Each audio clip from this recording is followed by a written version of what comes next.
Oke, Assalamualaikum warahmatullahi wabarakatuh.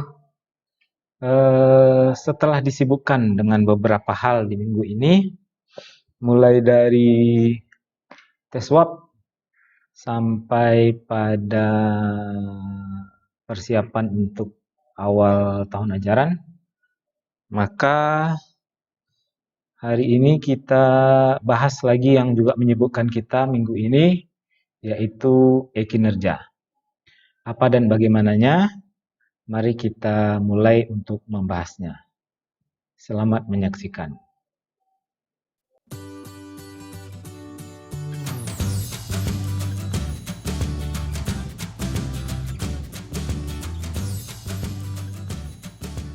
Oke. Minggu ini ada surat dari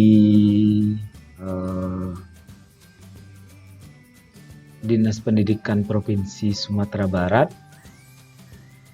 yang isinya tentang tanggal 7 Januari 2021, surat edaran tentang pelaksanaan e-kinerja 2021. Jadi di sini disebutkan bahwa Kepala Dinas Pendidikan Provinsi Sumatera Barat menginformasikan hal-hal sebagai berikut. 1. Seluruh ASN wajib menyusun sasaran kerja pegawai SKP secara online melalui sistem e-kinerja. Agar hasil prestasi Agar hasil prestasi kinerja PNS bernilai baik, diharapkan seluruh PNS mulai tanggal 4 Januari sudah membuat dan menyusun SKP melalui e-kinerja secara online.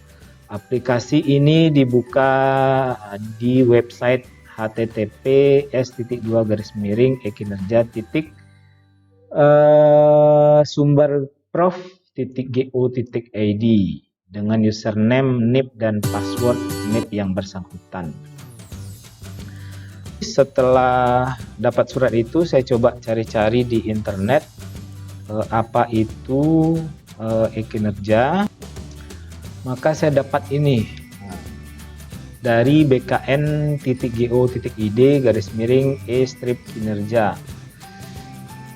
E-kinerja, tujuan dibangunnya e-kinerja adalah tersedianya data kinerja pegawai ASN dengan memanfaatkan teknologi informasi.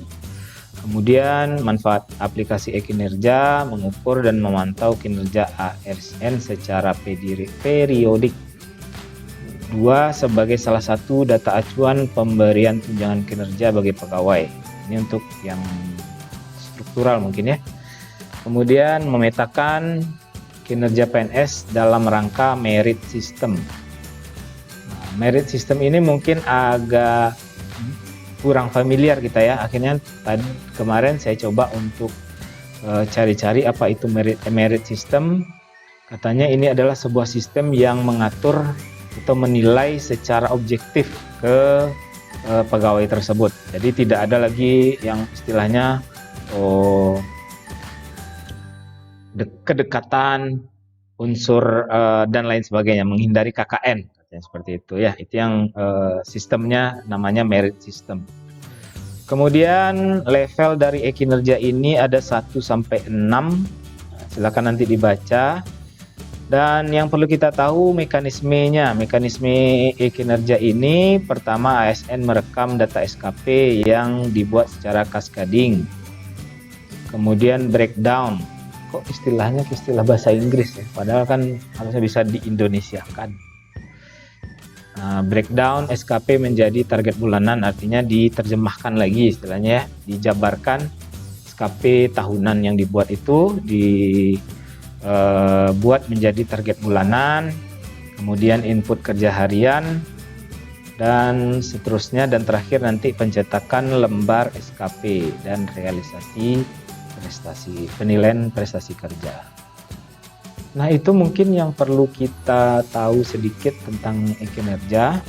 Jadi kalau kita bayangkan jadi seperti ini, mungkin e-kinerja ini nanti di situ diatur atau dinilai prestasi dari kerja seorang pegawai negeri sipil atau ASN sekarang istilahnya ya.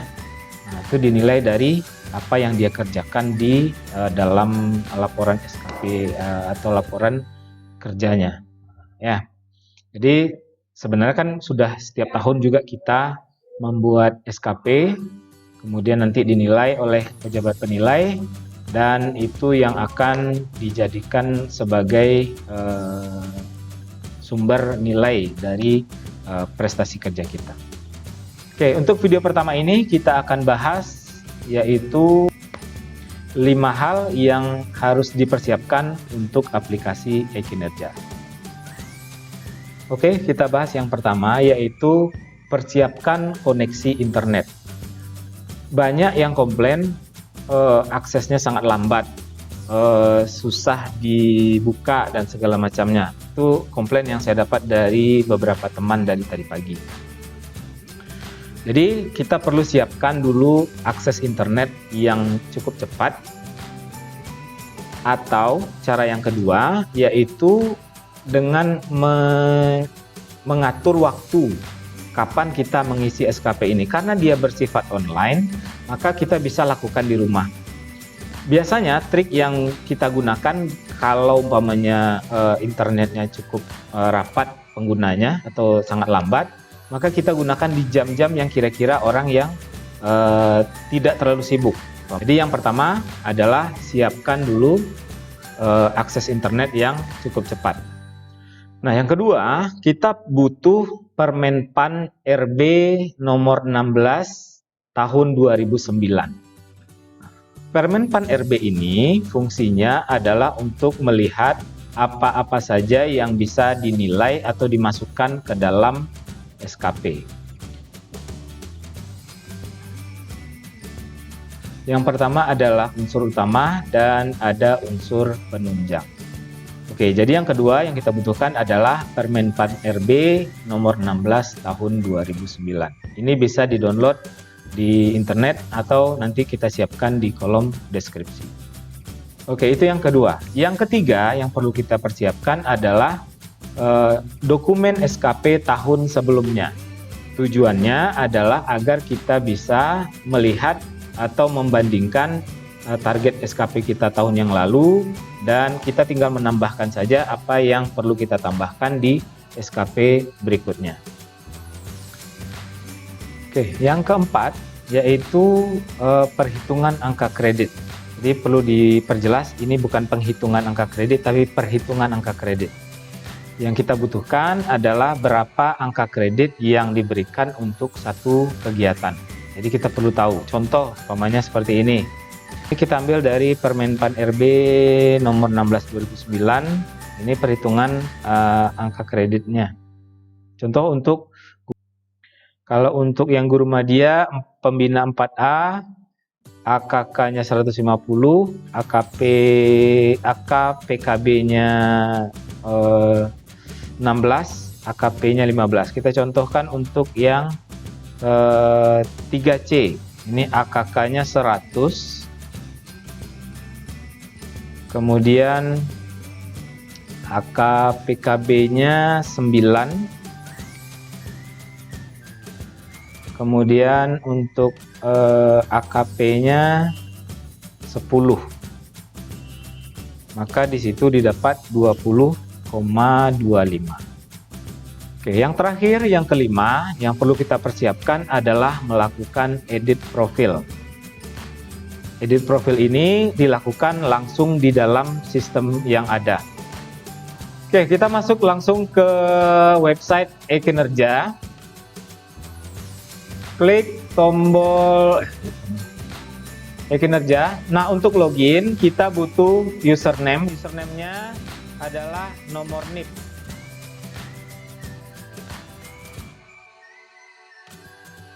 Kemudian passwordnya juga nomor NIP.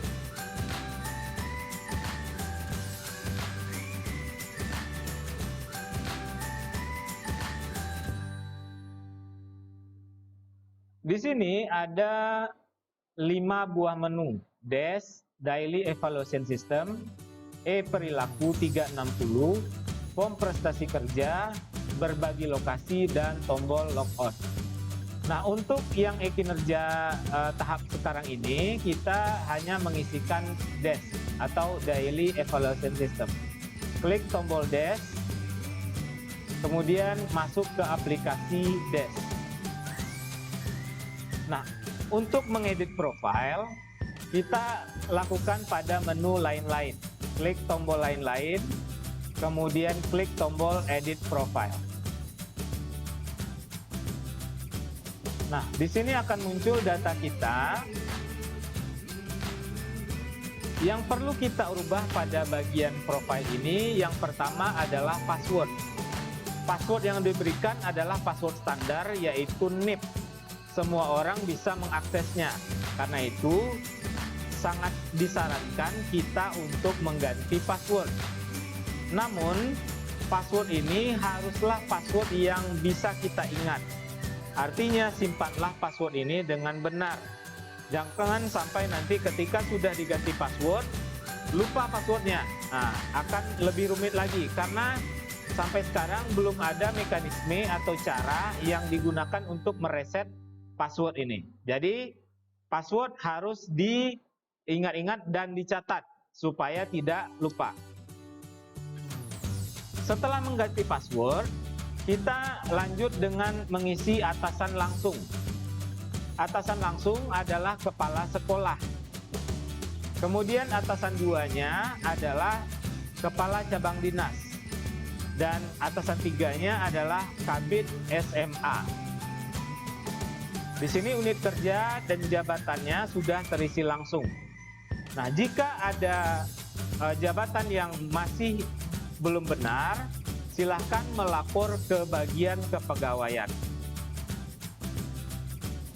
Kalau tidak salah saya, hari ini Ibu Kepala Sekolah ada membagikan sebuah form yang digunakan untuk pelaporan data-data yang masih salah.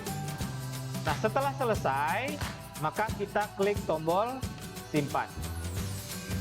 Setelah diklik tombol simpan dan klik tombol OK di sini, maka kita sudah selesai mengedit profile. Nah, itu langkah yang ke-5. Setelah selesai, kita boleh tekan tombol logon. Demikian video kali ini, mudah-mudahan bermanfaat. Silakan ikuti video berikutnya, yaitu untuk pengisian SKP tahunan. Terima kasih, semoga dapat membantu. Assalamualaikum warahmatullahi wabarakatuh.